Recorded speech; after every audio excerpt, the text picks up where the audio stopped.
Been to a lumber yard lately? It's kind of sad. To get to the good lumber, you have to pick through piles and hope you can find what you need that is straight enough and clear enough for your project. Well, you'll find plenty of material that would make great rocking chair rockers and airplane propellers. Some boards will have cracks, and most have knots that'll make the board structurally unsound. You'll have to dig pretty deep to find any usable boards because everyone else has already picked through the pile. In fact, the top of the pile may well be boards that a contractor has rejected from a building job. The store is counting on someone coming along who doesn't know what quality lumber looks like.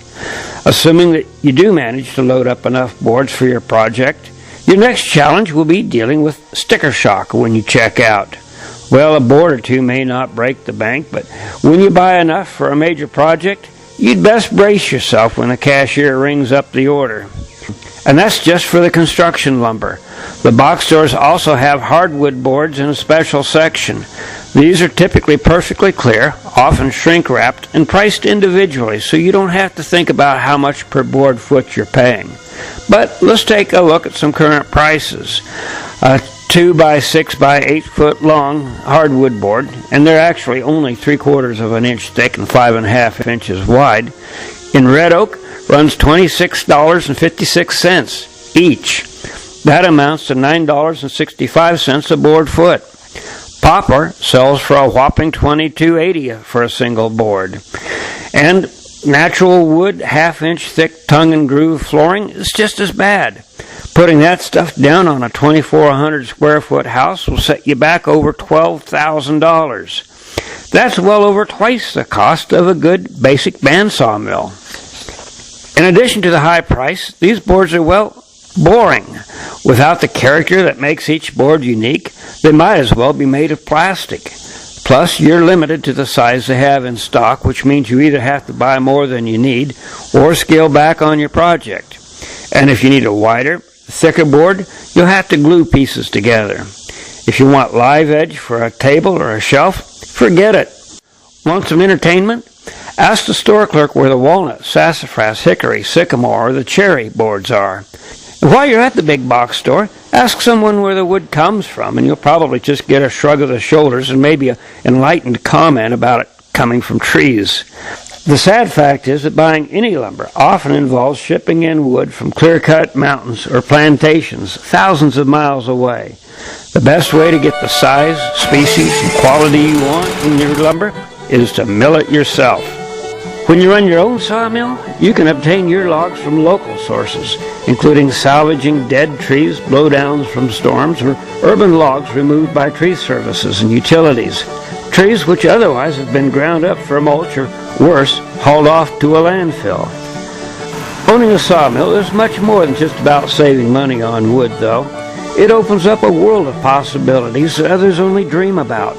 You'll have access to a variety of local species. Just in the Midwest, for example, you'll be able to choose from between oak, hickory, walnut, cherry, sycamore, elm, sassafras, persimmon, eastern red cedar, honey locust, pecan, sweet gum, box elder, hickory, maple, and Osage orange.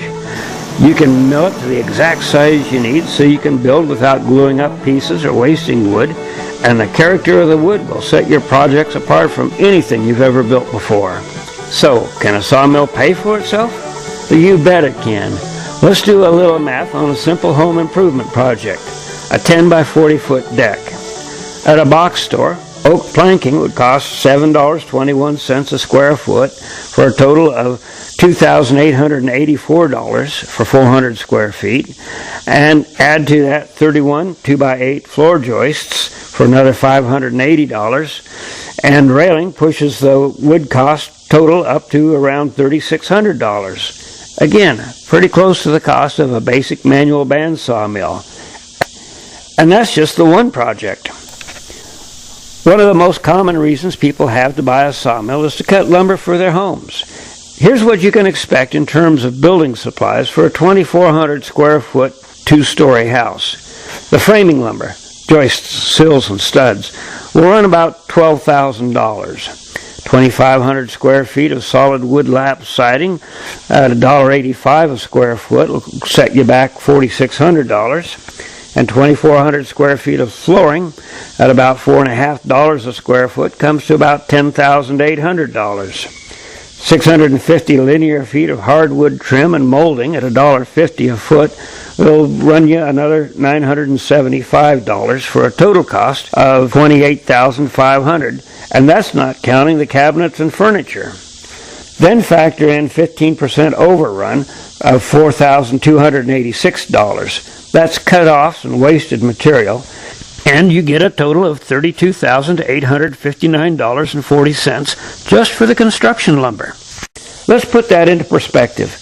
You could purchase a small, basic manual sawmill for about the value of the overrun that winds up in a dumpster.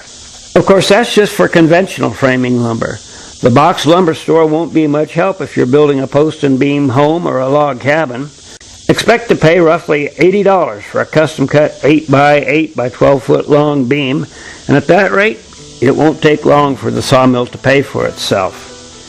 And if you wanted to carry it on to the next step, what about the furnishings, cabinets, even furniture depending on your skill level, all from material that is not available from box stores at any price.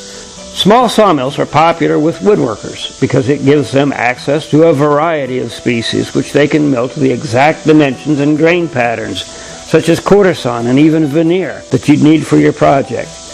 But wait, aren't sawmills big, expensive, noisy, and dangerous? Not anymore. For about the same amount as a good set of golf clubs, hunting equipment, or a small fishing boat, you could have your own bandsaw mill in your garage. They're safer than table saws to operate, and they make no more noise than a riding lawnmower. The thin kerf gets the most out of every log and makes a minimum of sawdust.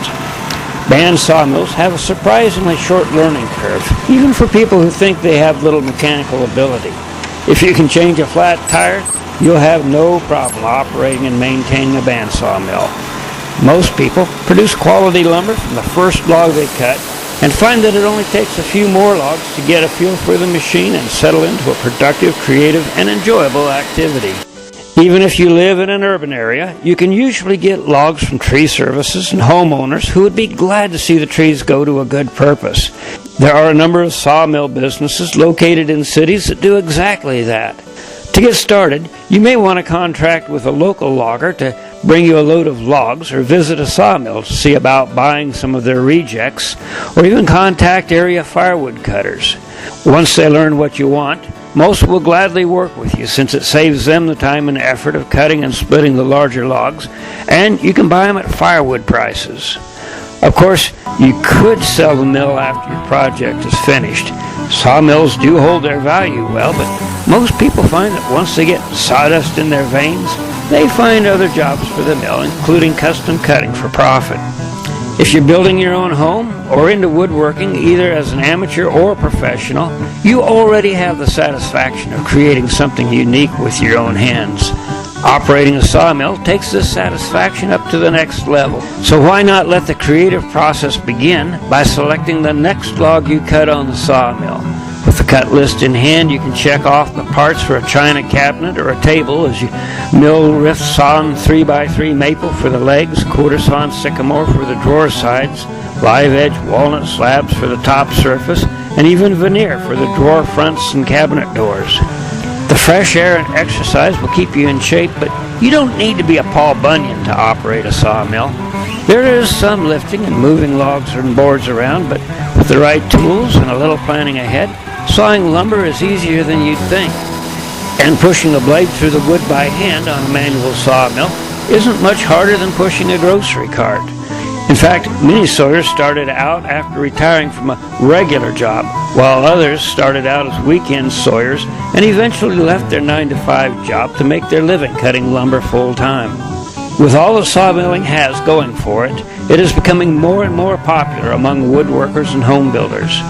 While justifying the mill on a purely financial basis makes a small sawmill an attractive investment, the satisfaction of milling lumber yourself, knowing where the logs came from, and creating something truly unique is what will keep you cutting long after the mill is paid for itself. And once you get sawdust in your veins, there's no going back to the big box store for anything but hardware and tools.